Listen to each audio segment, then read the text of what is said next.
Okay, so I got a bit challenged here with the three-way, four-way switch configuration.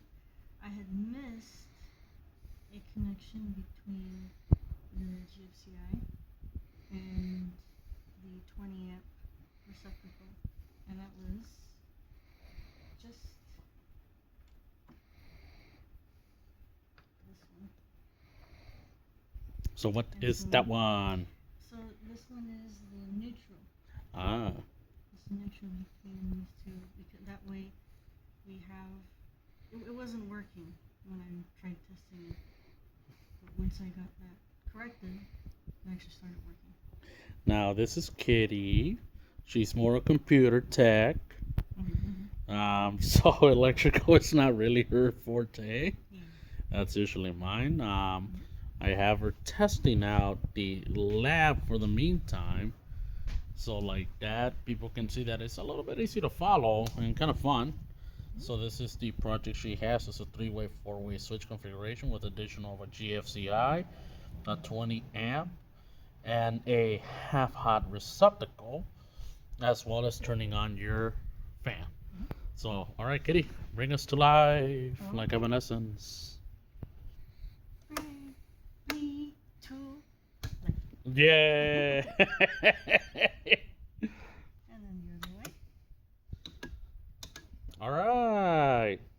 That's the So 3-way. now let's put them in the center. Mhm. So the switches that we're using here is a three-position switch, where in the middle is completely off, and up it's on in one position. On the bottom is on the other position. So that's how the three-way switches work, as well as our four-way switch. What else do we have? So, so of course we got the indicator light for the GFCI, but Mhm. to just make doubly sure.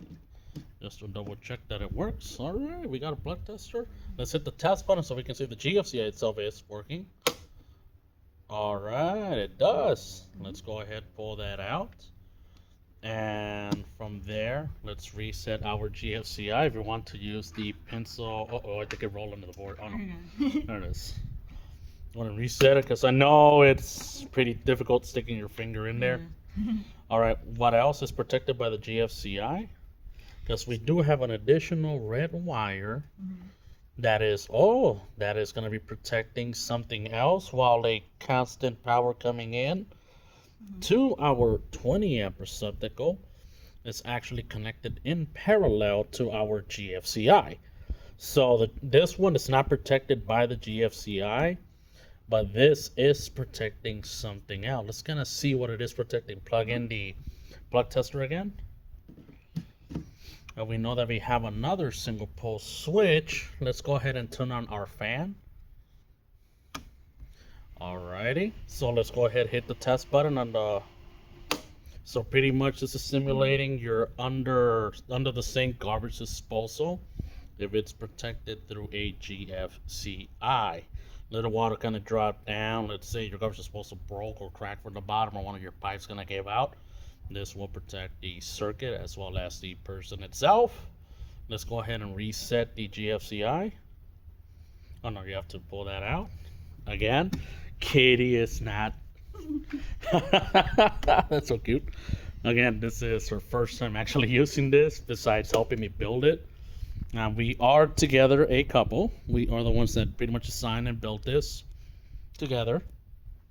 And as you can see, there is a lot of spaghetti, but you should be easy and capable of following the more experience you have. Again, Kitty is on project, I think, number 14 of the 15 laps to come in with this board. Again, this is a previous lap that she did. So we're kind of showcasing how a person who really doesn't have that much experience with electrical, but she does have experience on the digital world.